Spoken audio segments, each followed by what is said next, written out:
Buenas otra vez a todas las personitas que están siguiendo este curso de Canarias Diversa, de la Estrategia Canaria Transición Igualitaria. Vamos a ir dándole cierre a la jornada de hoy, continuando con el tema de la frontera, que la hemos llevado en un primer lugar a un tema de, digamos, como de límites externos, ¿no? Que es cuáles son los límites de Canarias, a pensar la cuestión archipelágica, la cuestión africana, la cuestión oceánica o atlántica, y ahora quisiera utilizar la frontera para pensar a otros dos niveles. El primero de ellos como una oportunidad para pensar la propia identidad canaria, como una identidad fronteriza. Para hacer esto les voy a proponer ver un vídeo, que es un vídeo de una canción que seguro que la mayoría recordarán, o no sé si soy tan viejilla. Es de 2011, sí, de Benito Cabrera, que se llama Soy de aquí. Es una canción que se emitió pues, por el Día de Canarias de aquella época, si no me equivoco. Y me gustaría invitarles a que presten atención a las representaciones y el discurso que van a aparecer. Es un intento de definir la canariedad por uno de, digamos que nuestros músicos, ¿no?, que más han hecho un esfuerzo por repensar esta cuestión y luego compartir las impresiones. A ver.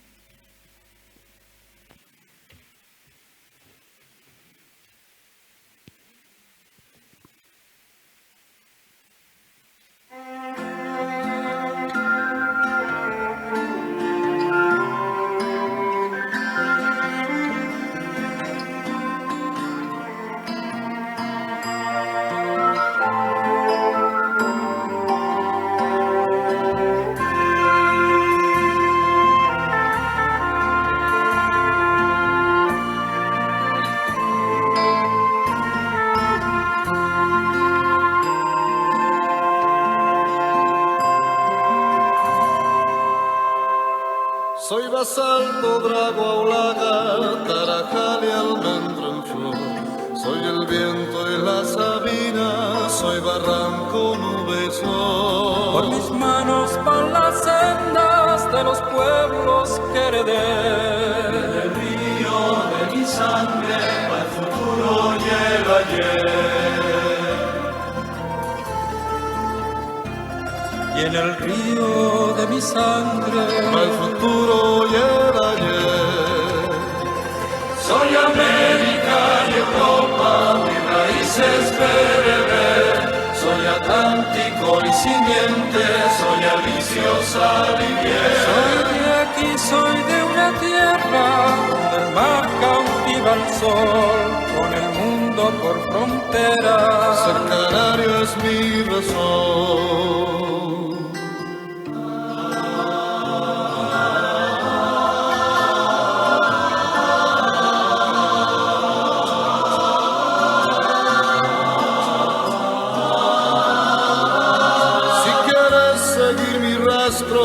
Con un silbo me hallarás en la magua del ausente sobre una estela del mar. Esparcido en marecía como un canto de unidad, va en el gesto del que lucha mi nobleza y mi verdad. Soy América y Europa, mis raíces bereber. Soy Atlántico y simiente, soy Alicio, sal y miel. Soy de aquí, soy de una tierra donde el mar cautiva al sol, con el mundo por frontera. Ser canario es mi razón.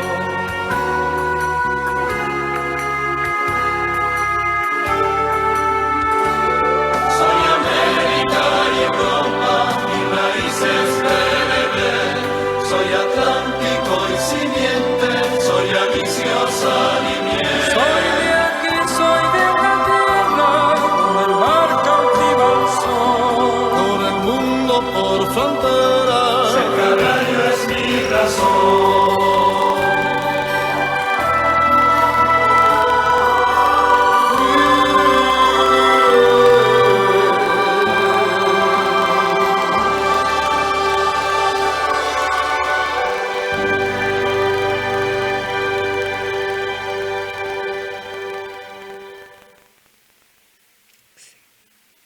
Era un 30 de mayo del 2011.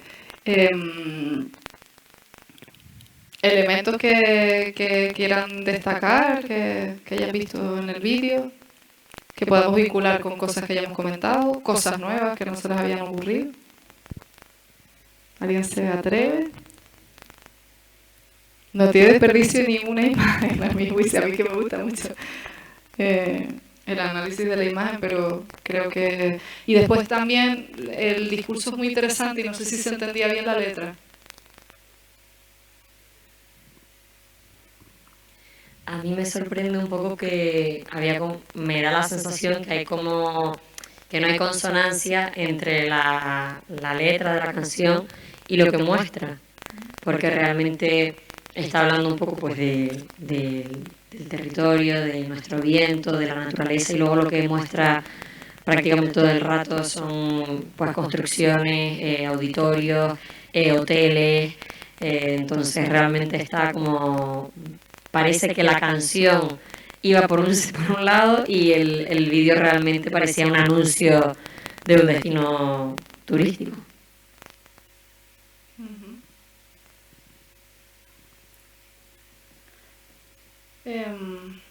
¿Algo más? Hay una... O sea, la letra de la canción a mí me parece muy interesante, la propuesta, porque es una propuesta de hablar de Canarias en términos muy atlánticos, muy intercontinentales, ¿no? Y habla mucho del medio físico de una manera, pues, intentando buscar como esos vectores comunes, la sal, la simiente, que definen la canariedad y bueno, creo que responde además a una época concreta, ¿no? Esta proyección que se está haciendo de intentar leer a Canarias en esa clave más amplia. Hemos pasado el franquismo, que sí que era una lectura absolutamente sesgada.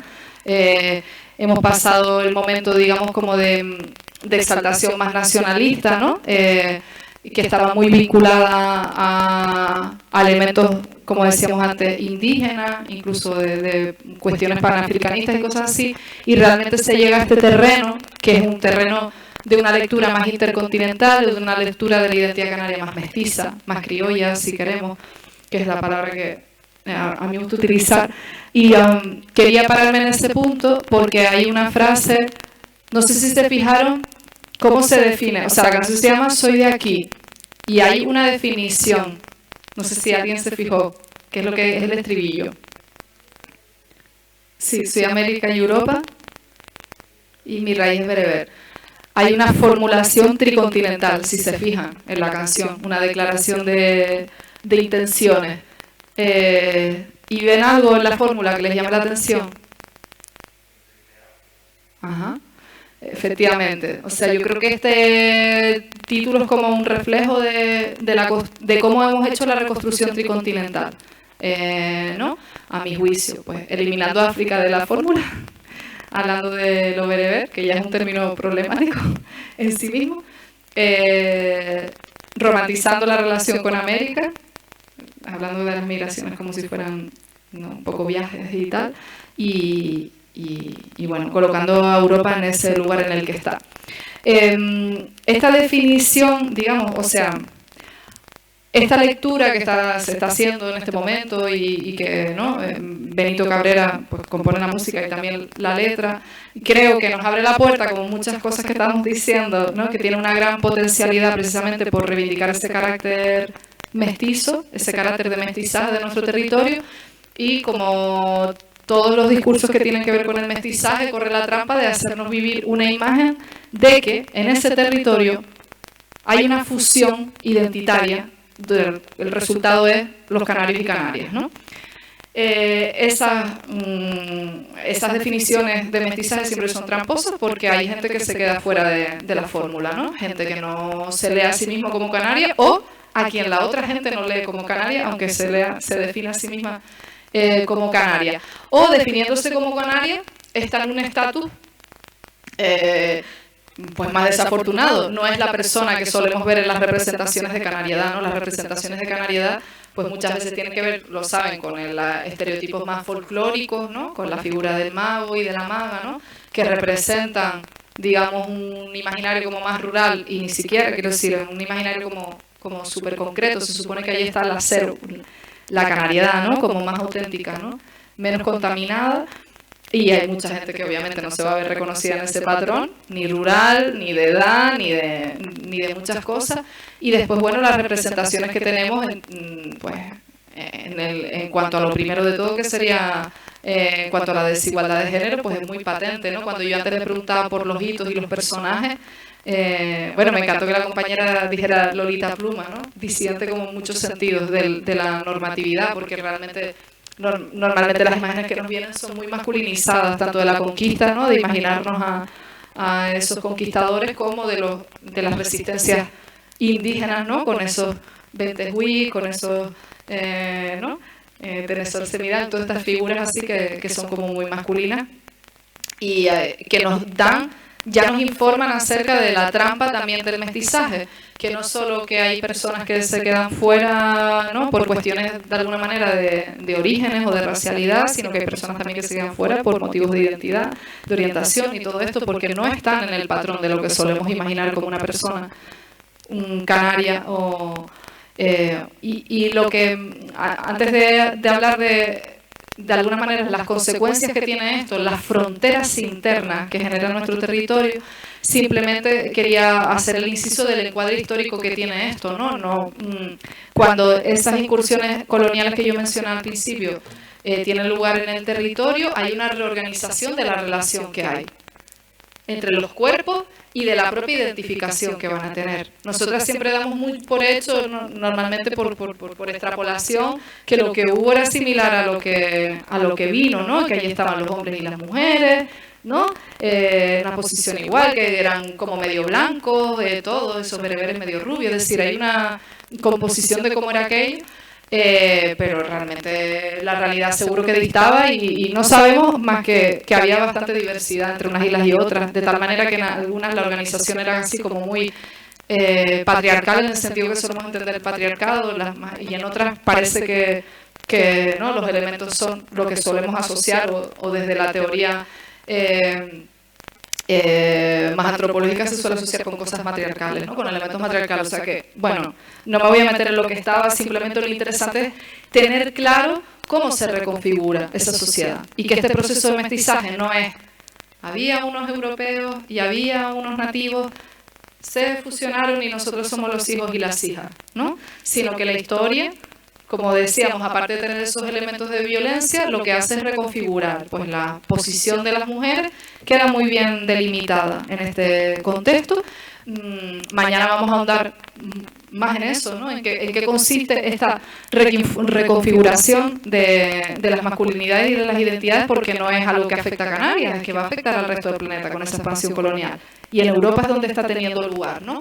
Y a muchas les sonará que va a tener que ver con un desplazamiento de los roles que tenía la mujer en los espacios públicos, ¿no? Roles con mucho reconocimiento al espacio de lo privado, ¿no? Entonces esas mujeres van a adquirir posiciones de subalternidad, incluso de esclavitud, porque el trabajo que hacían va a perder reconocimiento y se va a ver naturalizado. Pues eso es lo que va a pasar también en este territorio, con el componente añadido de que las personas que lo habitaban van a adquirir el estatus de mujeres y de menos mujeres, ¿no? Porque no son del todo como aquellas que estaban en el patrón, no hablemos así de otras identidades que no sabemos si tenían cabida en los regímenes precedentes y desde luego no van a tener cabida en esta nueva cosmovisión que tiene dos elementos claramente nucleares, que es el binarismo, es decir, existen dos identidades, los hombres y las mujeres, y un segundo elemento que es la heteronormatividad, ¿no? De esta organización, el hecho de que esos hombres y las mujeres se van a relacionar entre sí, ya veremos mañana, para formar qué tipo de vínculos, ¿no? Y es el vínculo que va a tener como reconocimiento.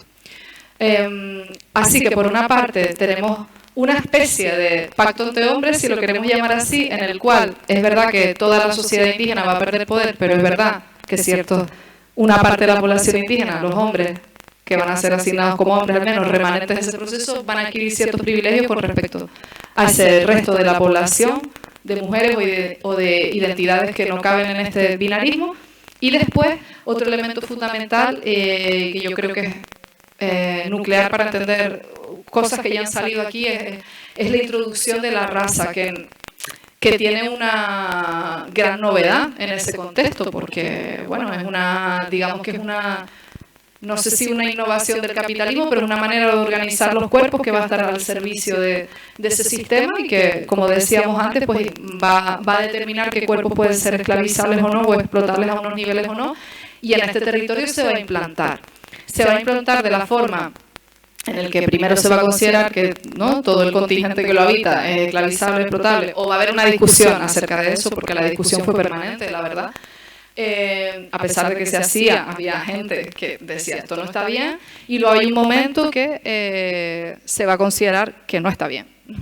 A nivel, quiero decir, a nivel administrativo, ¿no? Es la propia corona la que va a decir, no, esta gente no es esclavizable, hay otra gente que sí. Y el territorio se va a estructurar según esta división. Hay muchos otros ejes de desigualdad que se van a asentar. Simplemente quería darle el sentido histórico a estos dos porque a menudo, y creo que eso es algo que va a atravesar nuestras discusiones en torno a la igualdad y la diversidad, tenemos esa perspectiva de las discriminaciones están ahí, están latentes, pero creo que es potente darle el encuadre histórico a por qué tenemos esas latencias, por qué no depende tanto de la buena voluntad, o por qué a pesar de todas las múltiples herramientas y estrategias que salen del activismo, que salen del espacio institucional, se siguen recreando esas desigualdades, ¿no? Entonces, cuando tenemos una visión como más estructural, podemos entender por qué persisten o dónde están esas resistencias a que haya una transformación. De momento, lo que me interesa resaltar es que todo está muy imbricado. Es decir, no es que haya una discriminación de la mujer porque sí, o una discriminación de las personas de origen africano porque sí, continental, sino porque eso hace que funcione un determinado modelo de organización social.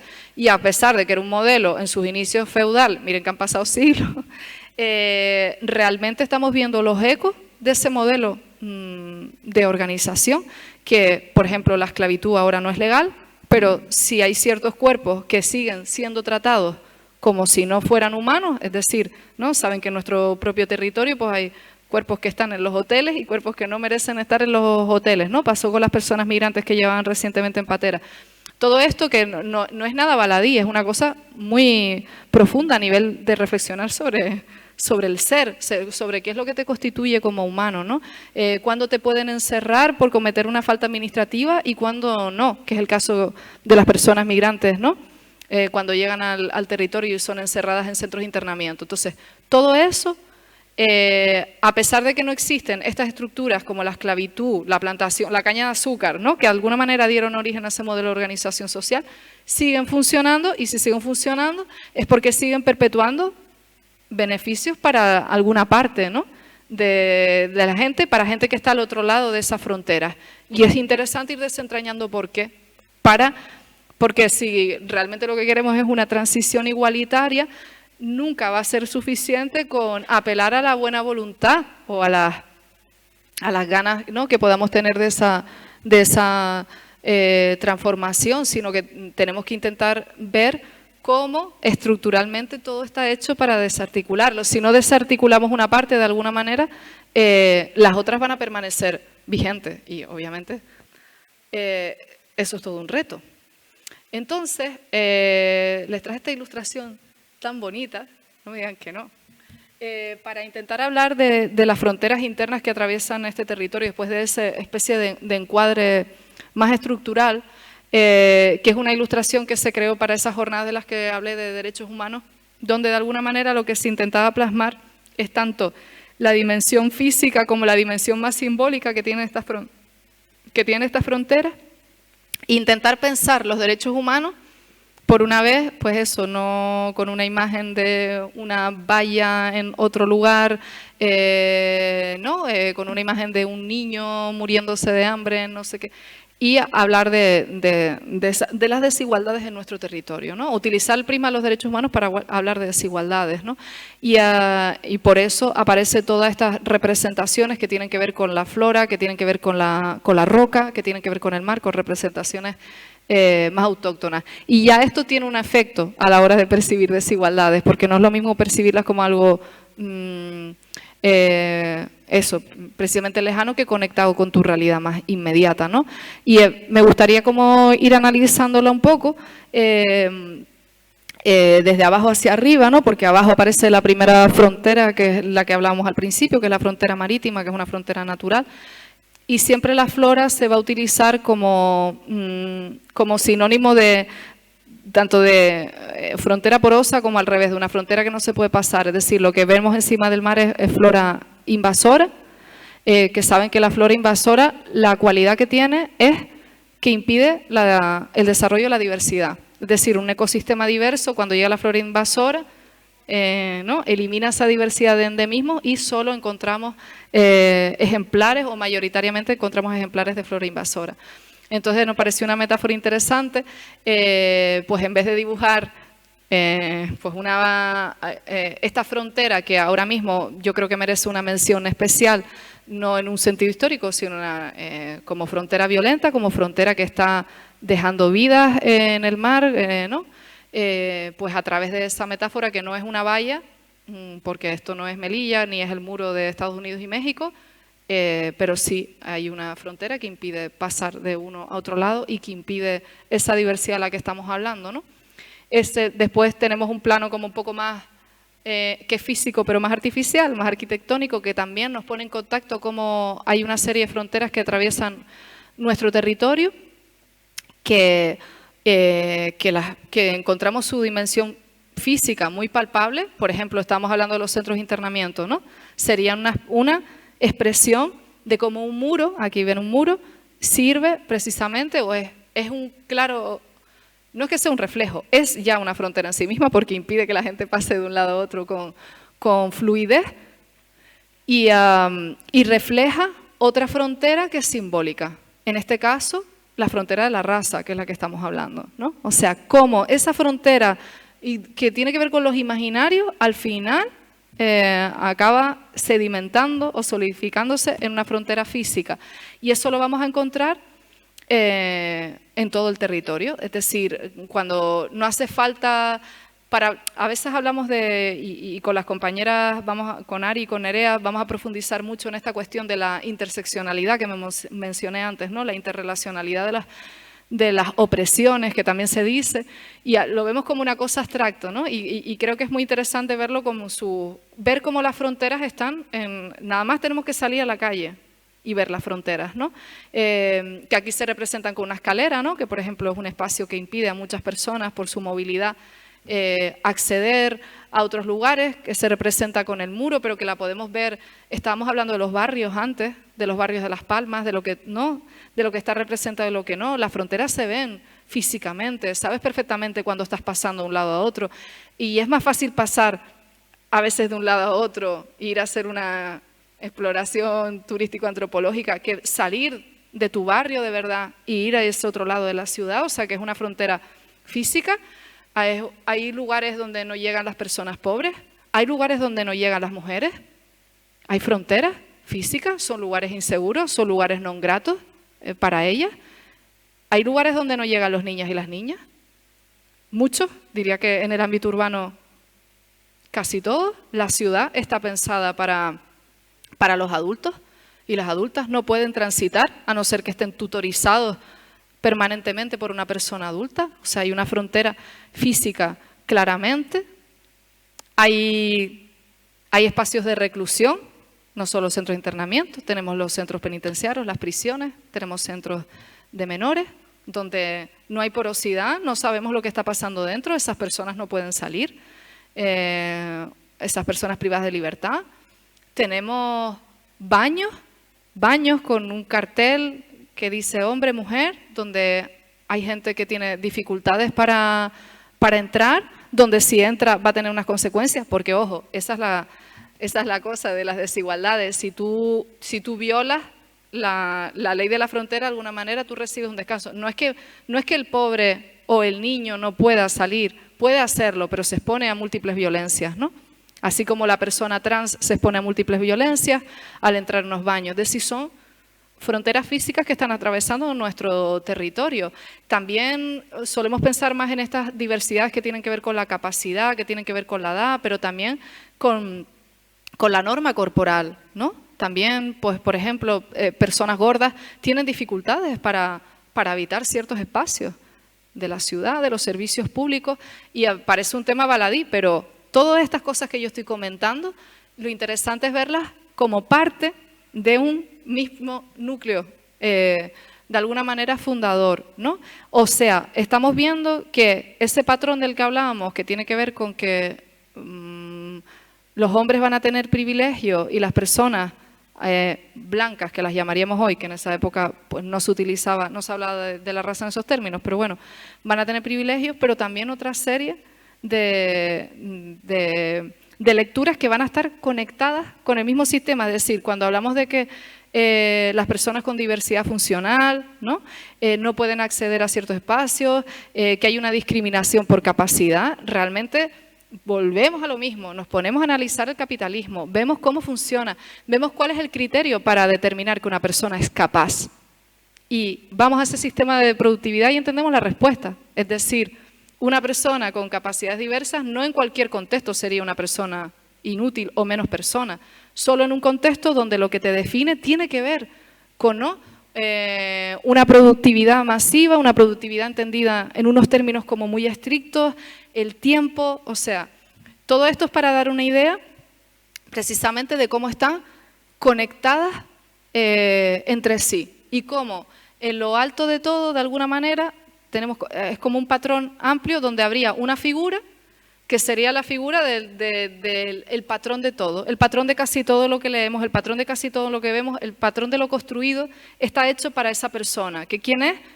Ese señor, ¿no? Que es un señor de clase media o clase media alta, que es un señor de edad media, que no es una persona mayor, pero tampoco es una niña, que es una persona, que es un señor heterosexual, que es un señor que es cristiano o que es laico, que son las cosmovisiones que han tenido predominio, es un señor que tiene unas determinadas capacidades, es un señor que es delgado, y así podemos seguir. Es un señor que habla inglés, podemos seguir porque el patrón es amplísimo, ¿no? ¿Quién es ese señor?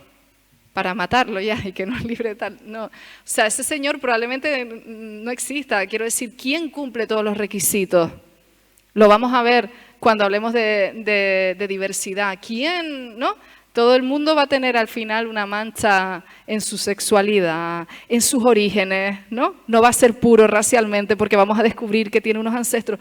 Sí, es muy rico, pero venía de pobre. Es decir, todo el mundo, al final vamos a encontrar que hay una mancha y que es una especie de idealización, ese sujeto. Idealización no, obviamente hay muchas personas haciendo uso de esos privilegios, ¿no? Pero nos sirve para ver cuál es el patrón de todo lo que nos rodea, de todas las producciones culturales de tal. Entonces, todo lo que no coincida con ese patrón va a estar en una posición desventajosa. Más aún si se suman las disidencias, que es lo que se conoce como doble, triples opresiones. Ahora, no sé si les suena hablar de esto. Es decir, ya ese señor tiene privilegio y una mujer tiene menos privilegio, pero una mujer, ¿no? Con diversidad funcional, pues mucho menos que una mujer que no tiene diversidad funcional como yo. Y si esa mujer con diversidad funcional encima es pobre y no puede pagarse los servicios, y así vamos, ¿no? Esta es la lógica de las dobles, triples, cuádruples opresiones, que lo que hacen es que te vayas alejando del patrón. En la ilustración, y ya volviendo para ir cerrando, lo que se trató de reflejar es precisamente que la manera de superar todos esos obstáculos que, de alguna manera, las desigualdades que atraviesan nuestro territorio nos presentan, tiene que ver con los endemismos. Se eligió además una niña, ¿no? Si ven, pues después de toda esa nueva capa de flora invasora, pues florecen los verdores, los cardoncillos, creo que son estos, los draguitos, los vejeques, no me sale la palabra como le dicen aquí, bueno, ¿ustedes me entienden? Que lo que proponen realmente es un espacio donde quepan todos, ¿no? Y quien llega es la niña, que es, bueno, el el reflejo de las futuras generaciones, de lo que podríamos llegar a construir, intentando desactivar todo este aparataje del que yo le estaba hablando. Obviamente, no está, por lo menos en mi aspiración, o sea, que este curso ofrezca herramientas para desactivar ese aparataje, porque como estábamos hablando, tiene un entronque que no es ideológico solo, que tiene mucho que ver con las estructuras económicas y sociales, ¿no? Entonces, dentro de los márgenes, ¿no?, en los que podemos habitar estas desigualdades, pues de lo que se trata es proponer lentes, gafas, para poder verlas y detectarlas, que es lo que comentaba Luis. Estaba ahí, pero la gente no tenía conciencia de que había, por ejemplo, una opresión de clase, ¿no? Ofrecer gafas primero para poder leer esas realidades. Además, ofrecer gafas siempre te hace empatizar, porque todas formamos parte de estas estructuras y todas las recreamos. No hay ninguna persona que de alguna manera que esté al margen de estos patrones, y para esto yo creo que un término muy útil es el del privilegio. No sé si han oído hablar de este término, ¿no? Muchas veces se pone en oposición a la opresión y privilegio, ¿no? Yo últimamente estoy hablando más de desigualdad, porque creo que nos permite ver esta ambivalencia de las fronteras, ¿no? De que es desigual, de que no es la misma posición, pero esta dialéctica de opresión y privilegio lo que nos permite ver es cómo cada uno de los sujetos que componemos la sociedad, dependiendo con quién nos relacionemos, en qué contexto estemos, vamos a ostentar posiciones de opresión y privilegio. Y eso es algo en lo que van a profundizar las compañeras en los próximos días. A mí sí me gustaría llamar la atención, o sea, uniendo un poco el plano de frontera primero del que hablamos, que era el de los límites de Canarias, el plano de frontera de entender la canariedad como una identidad fronteriza, y el plano de frontera de entender que nuestro territorio está atravesado por múltiples vectores, múltiples diferencias, como mezclar todo esto, meterlo en la coctelera y aterrizarlo a situaciones que se dan en nuestra cotidianidad, como por ejemplo cuando pues yo misma he estado buscando piso en otro territorio, por ejemplo, o en Madrid, y al oír mi acento, bueno, me ha pasado aquí, no tengo que ir a Madrid, me ha pasado aquí, o sea que aquí he llamado y la gente se queda un poco inquieta también, porque a lo mejor he vivido en otros sitios y tengo el deje. Soy de Tenerife, o sea, tienen dudas acerca de mi origen y me lo preguntan, ¿no?, a la hora de alquilarme el piso. Y es muy interesante porque tienen reticencias. Cuando digo que soy canaria, desaparecen las reticencias, ¿no? Y literalmente me dice, ay, pensé que eras colombiana. Y aquí se da todo el juego de opresiones y privilegios del que estoy hablando. Todo el juego, no, se da una parte del juego muy interesante, ¿no?, en la que se ve cómo dentro de Canarias la propia canariedad está infravalorada hasta el punto de que ese acento, ¿sabes?, confunde o te va a alquilar la casa a una persona que no tiene ese acento y no sabe exactamente cuál es tu origen, cómo la raza, o sea, cómo eso actúa, porque es un motivo de decisión para alquilarte un piso, ¿no? 5 siglos después de lo que estábamos hablando, no deja de ser curioso que la pregunta no sea, no sé, ¿no?, otra cosa, sino que la pregunta sea cuáles tus orígenes a la hora de alquilarte un piso y cómo de alguna manera una también tiene privilegios al formar parte de esa canariedad que otra persona pues no podría disfrutar de ese piso, y de alguna manera hasta pactas, ¿no?, un poco con el diablo cuando dices, ay, sí, soy canaria, y tú dices, ay, menos mal, y tú dices, ay, qué bien, ¿no? Cuando de alguna manera romper la estructura un poco implicaría que dijeras, ¿qué clase de pregunta es esa, no? Y tú accedes. Eso es el privilegio.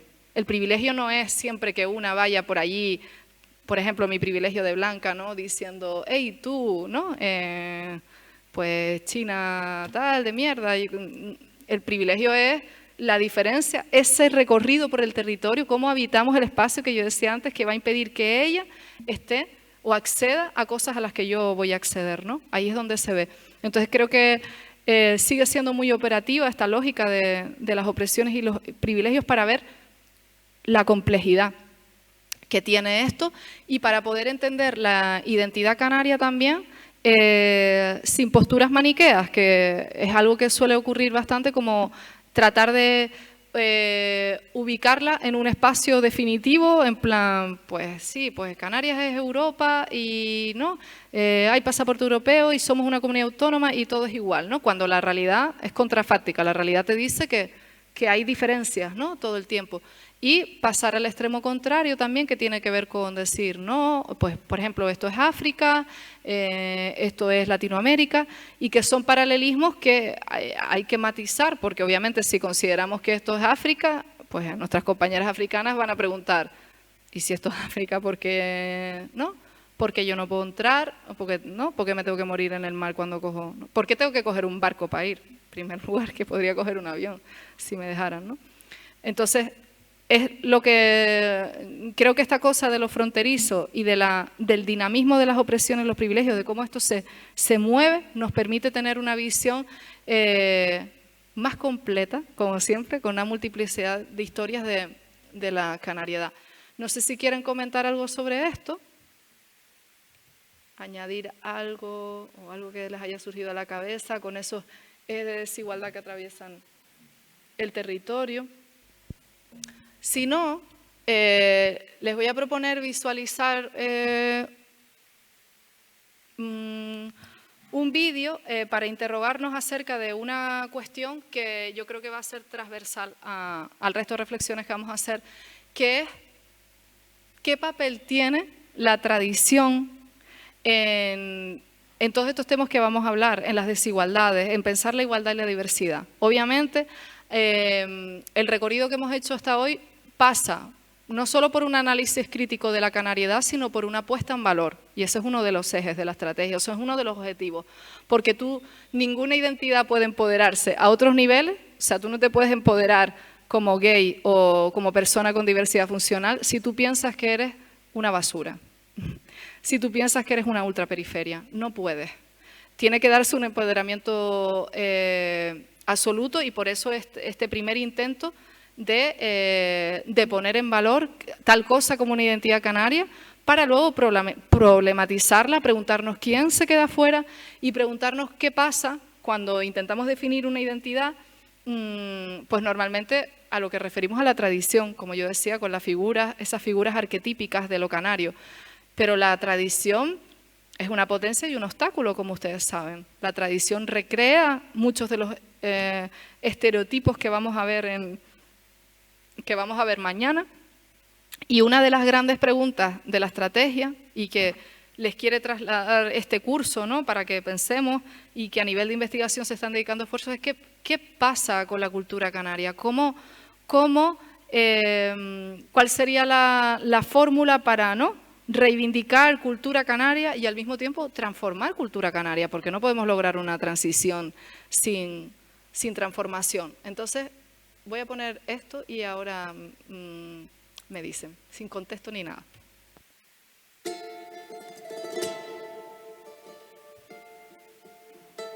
sé si se puede subir el volumen.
Bueno, ya se delató un poco que el vídeo viene de la propia estrategia y precisamente la iniciativa, bueno, parte de una de las líneas de acción, ¿no?, que tiene que ver con la cultura popular canaria, ¿no?, y cómo establecer un diálogo sobre esto con los agentes de esa cultura popular, ¿no?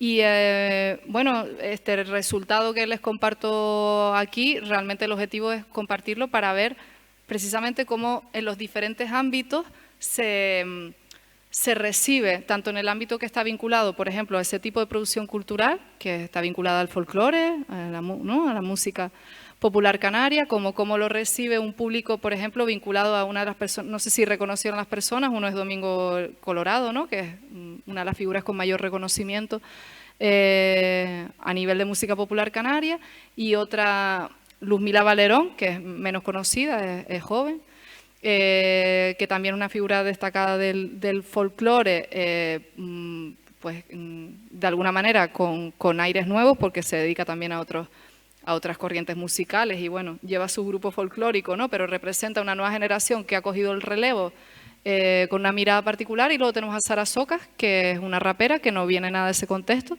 y a la que se le hizo la invitación un poco, ¿no?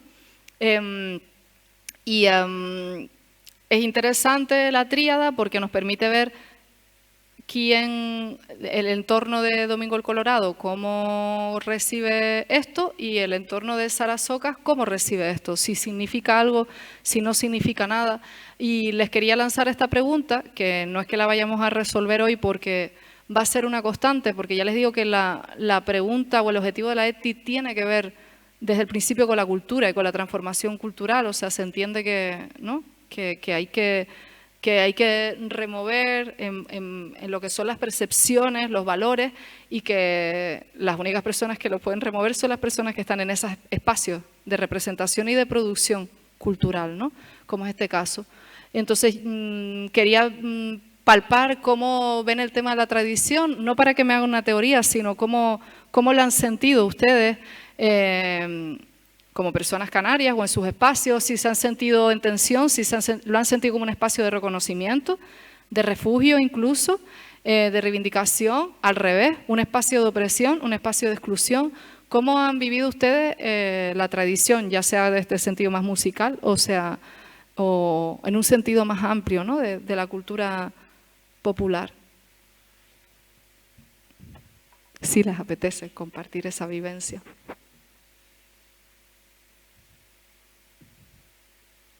Se sienten fuera, se sienten dentro, no les interesa, no les interesa.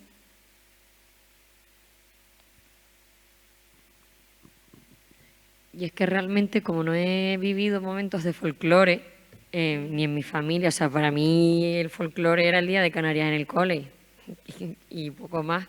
Entonces me cuesta realmente imaginar si es un entorno de abertura o no.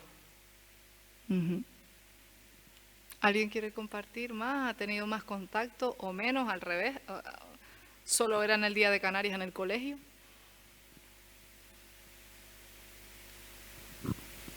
Yo no he tenido demasiado contacto, pero sí durante una época estuve más cercano sobre todo a lo que es el folk, y después mis hermanos mayores estuvieron en temas de folclore y demás. Entonces siempre ha sido algo que ha estado ahí, con el que no me he sentido excesivamente identificado, pero sí es verdad que he participado de romerías de los pueblos, pero claro, por la alegría y la fiesta, que te pones a cantar lo que te echen, pero luego sí es verdad que cuando reflexionas, pues dices, pues por ejemplo, el tema de el rollo este de los verseadores, pues las letras a veces tú dices, pues sería bueno darle un giro porque están como un poco ancladas en lenguaje que no es precisamente lo más diverso del mundo, ¿no?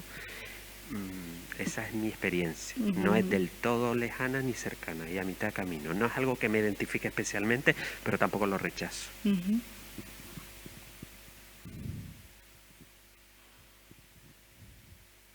Yo, de lo que acaba de decir el compañero Luis, sí me gustaría decir como que alguna vez leí como que las músicas tradicionales y folclóricas han sobrevivido en el tiempo por el placer que experimentaban la gente que las interpretaba.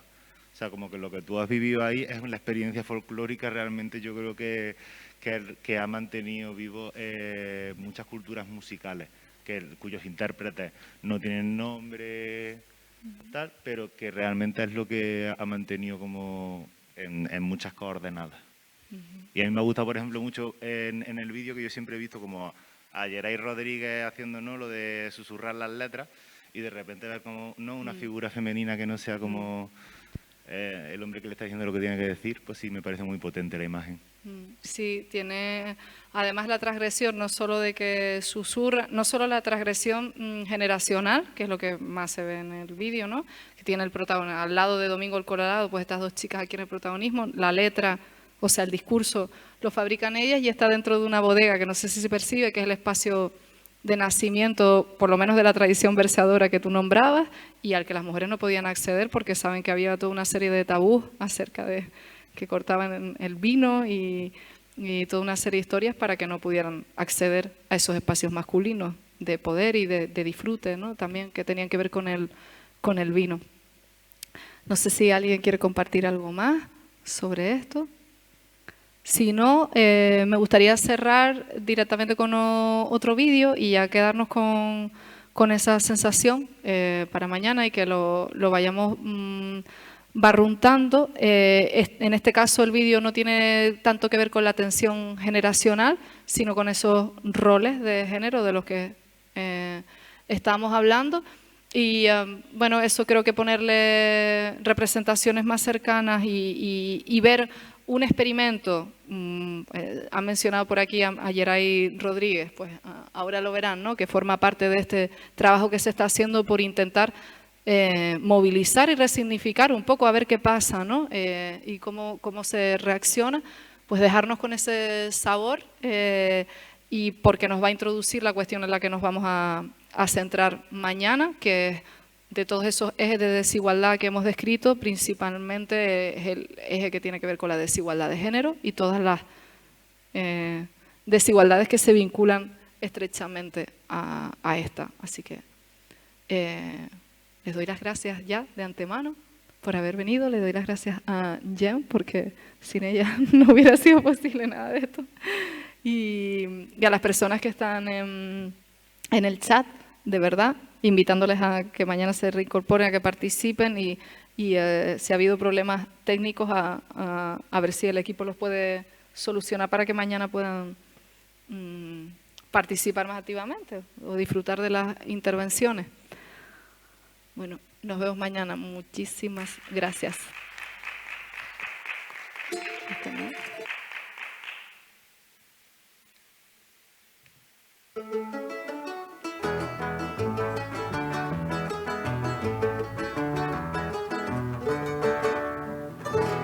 Canta tus versos, mujer, con pasión y con orgullo, que sí no eres sitio tuyo, otro va a quererlo hacer ahí.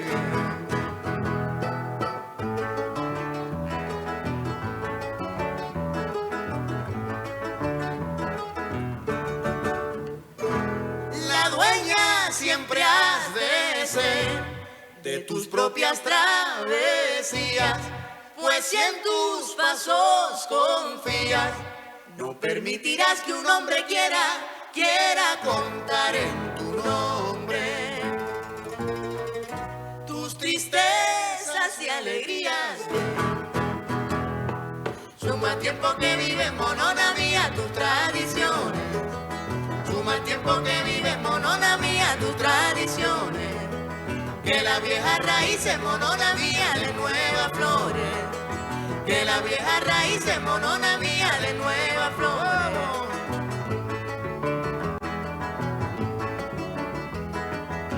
Ellas son Brigitte Sosa, para darle el reconocimiento, que es una gran bajista canaria, y Luzmila Valerón otra vez. Que amamos y compartimos casi siempre las oímos en la voz de los varones.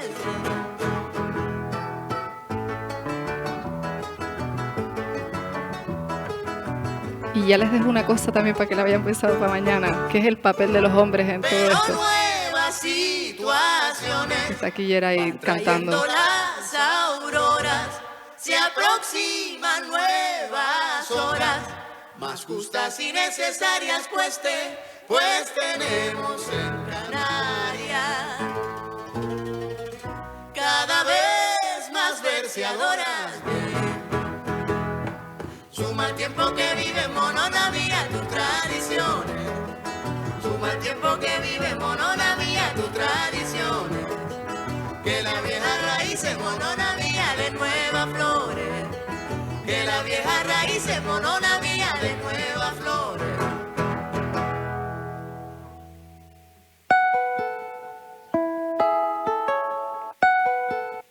Y se me olvidó decirles una cosa, a pesar de que iba a cerrar.